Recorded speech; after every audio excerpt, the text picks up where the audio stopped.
Hey guys, I'm back with another video. My name's Arthur Wu, and today we're going to be talking about, well, this is going to be an introduction video on a series of videos I'm going to make about swinging a single-handed sword.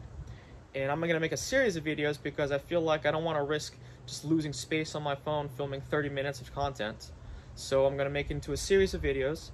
They're going to be sort of not entirely that organized, but yeah, I'm just going to put in a playlist and you guys can just watch it and learn. So this series of videos is going to be about how to swing a sword, a single-handed sword, or a two-handed sword with one hand.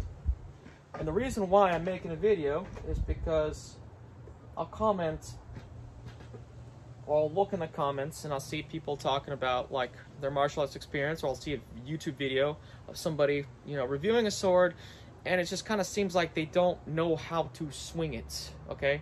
They'll talk about, oh, it's just so cumbersome, it just doesn't feel right in my hand, this and that, and though their complaints may be valid, there is another way, and that way is using the wrist. And Matt Easton has some good videos on using the elbow and wrist in sync to cut, and there are various cuts from the wrist, from the elbow, from the shoulder, etc. And I'm probably not demonstrating them right because, I didn't think of my spacing properly. And as I do these videos, I'm improvising. So I'm going to be making several videos on how to swing a sword of semi-cumbersome weight. Okay, so this sword is about 2 pounds, question mark ounces, okay? And this sword is very infamous for having a very blade-centered balance. But having a very blade-centered balance and being, semi-heavy, then how come I can swing it with such, disregard? I'm not wearing shoes, by the way. So, it's, how am I doing this, okay? I can just say, oh, it's my martial arts experience, but if I don't share my martial arts experience and how I came to the conclusions of how to wield a sword like this, that would be unfair, wouldn't it? Pretty much this is the katana from Zombie Tools. It is 3 pounds, question mark ounces, because I don't feel like looking it up. Point of balance is right here, which makes it a lot better balanced than the light cavalry saber, right? By Cold Steel. Now, even though it's 3 pounds, it is still, even though it's decently balanced, it's still 3 pounds, okay? So this, yeah, I can swing around with one hand, I can do stuff with it, but it's still quite heavy. If I were not using my wrist, if I were not using the weight of this sword to my advantage, I would not be able to cut, right? And I've done a single-handed cut on video on one of my reviews of this. I'm gonna put this away real quick. And, I'll show another sword. This sword's a little easier to wield.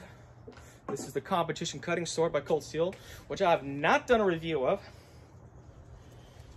And the reason why I'm pulling this out is because this has a little bit more of a distal taper than that one. This is like 2.8 pounds, but the point of balance is about the same. So I risk it falling off my hand because it's slippery. Okay, so it's, instead of maybe 2.5 inches from the guard, it's 2 inches, all right? So this, a lot easier to wield, right? And I can get away with stopping the blade without its momentum with this sword. Cannot with that one, right? I can do these kind of swings I see people do all the time where they're using their entire hand to stop the sword, okay? With this thing, if I do the same movements, because this is basically a very thick giant machete with 2 hands, it is a lot harder to do that. It's like if this was a role-playing game, the attack speed is a lot slower. Obviously, you have a lot more power in your cut, right? You put 2 hands together, oh, it's about the same. You can do about the same speed. But because there's barely any distal taper here, whew, That scared me. Because there's hardly any distal taper, this thing is a lot harder to handle than that. So basically, the way that I do it is with my wrist, with my fingers, controlling the blade in coordination, okay? And so these videos, I'm gonna be talking about how to coordinate that wrist movement, okay?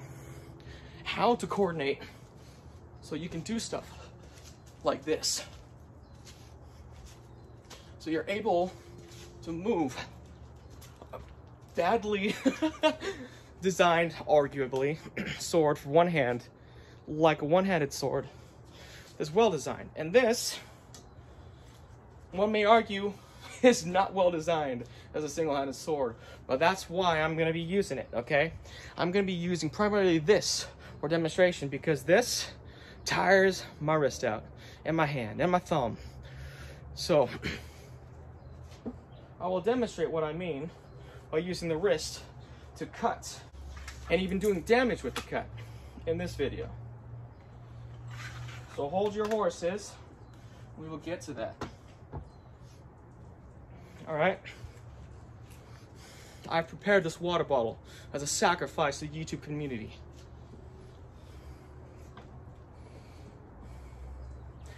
Now, you could totally just like power up, right? Be like, yeah, and follow through. And you know, just hitting the ground. Or, and I may mess this up, you know, I'm flawed. If I do, I'll just include me after I sharpen this and, you know, cut it. But you can also use your wrist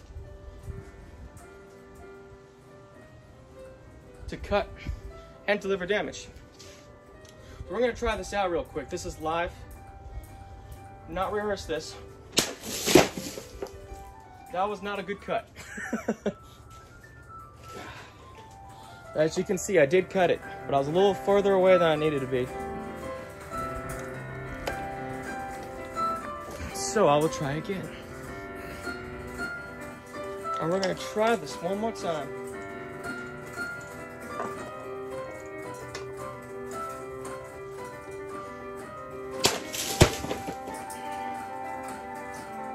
It's way too far away from it.